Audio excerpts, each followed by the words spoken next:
Welcome back to another episode of Shabbat Shmooze. This week's Parsha is Parshat Tavo. Now, if you know about this week's Parsha, you'll know that this carries a whole lot of weight. It comes with the blessings, and it talks about the curses. It talks about the ups and the downs of life. So one incredible idea in this week's Parsha expresses the critical importance of serving Hashem with joy. Ever heard the term ivdu et Hashem b'simcha? Right? We all have. But this is something that in this week's Parsha, it talks about how when we serve Hashem with joy when times are good, it almost repels the curses from happening to us. In fact, the pasuk says, Tachat asher lo avadata et Hashem elokecha b'simcha uvtuv levav merov kol, which means the curses will fall upon those, chas v'shalom, who don't serve Hashem with happiness when there is abundance, when they have everything, when times are good. So what does that really mean on a practical level? It talks about how when things are good, of course we have to thank Hashem. Of course we have to serve Hashem with joy because we're not being challenged. There's no nisyonot in our life. Everything is grand. Everything's beautiful. But now let's take it one step further. If we can chas v'shalom receive curses by not serving Hashem with joy when we have abundance and times are good, what if we serve Hashem with extreme joy even when there are challenges? Especially when it's dark outside and we don't feel like there's abundance. We don't feel like Hashem's presence is very readily seen. So with that, I want to share the most famous story of the two brothers, Rav Elimelech from Lezhensk and Rav Zusha from Anipoli. Famous story, I'm sure you've all heard it, but it is so apropos to remind us of the importance of serving Hashem b'simcha, regardless of our situation. Famous story goes as follows. These two brothers were wrongly imprisoned, and while they were waiting for that nisayon to pass, Reb Elimelech wanted to daven mincha. And these two brothers took such joy in serving Hashem.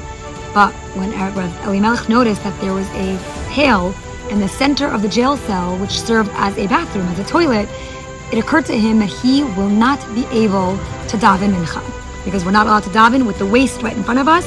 And Reb Elimelech began to weep. And he was crying and crying and crying, and all the fellow inmates are observing this. And Rav Zusha, his brother, looks at him and says, "Why are you crying? Why are you weeping? Is it because you can't daven mincha?" And Rav Elimelech says, "I want to serve Hashem, but I can't serve Hashem with a garbage pail with waste right in front of me. So how does Hashem want me to serve him?"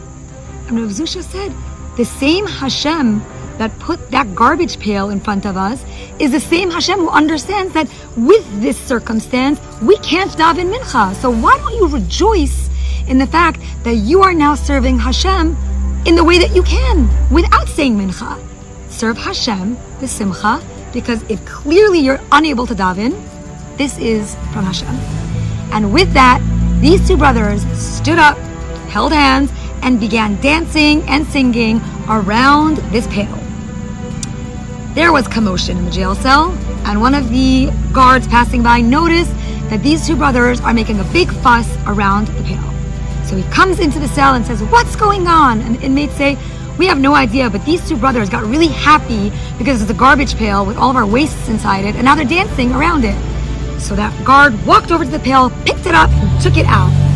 And of course, with that, Reb Elimelech and Reb Zusha were able to daven mincha and to serve Hashem the way they wanted to serve Hashem. This is such an important lesson to all of us. So many times we all face those moments of, what does Hashem want from me? How can I possibly be happy with these circumstances? But we remember then that these are the circumstances Hashem put before us. Therefore, you might as well serve him with joy. And if we're taught that chas v'shalom curses can come about as a result of not serving Hashem b'simcha when times are good, could you imagine the nachat ruach we could give Hashem by serving Hashem with joy even when there is no abundance? So friends, this is our spiritual homework. Let's find one mitzvah, just one. And let's decide that for this week, just this week, we're going to do this mitzvah with heightened joy, with extra excitement in our hearts. And remember, if chas v'shalom, something happens within the week that prevents you from wanting to serve Hashem with joy, that's when you have the chance to rise and to go above and beyond nature And Be'ezrat Hashem, in the zechut that you do so, Hashem should go above and beyond nature to bring you so many blessings and never the curses, so many ups and never the downs. Wishing you all again a ketziva v'chatzima tova and a wonderful Shabbat Shalom.